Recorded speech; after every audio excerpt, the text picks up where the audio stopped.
Hey everyone, in this video I'm going to show you how to use the Inspiration tab in YouTube Studio to browse AI-generated video ideas and refine them step by step.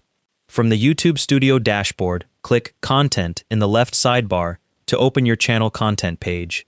At the top of the screen, click the Inspiration tab to see a feed of AI-generated video ideas tailored to your channel. Click any idea card that interests you to open a modal with more details about that topic, and YouTube will show you a suggested title and talking points for the video. Click the Develop Idea button at the bottom of the modal to generate a full outline with key points you could cover and related videos that are performing well. The modal updates to show your expanded idea with specific talking points and successful videos on the same topic that you can learn from. The Inspiration tab refreshes regularly with new ideas based on trending topics and what's working in your niche, so check back every few days to see fresh suggestions.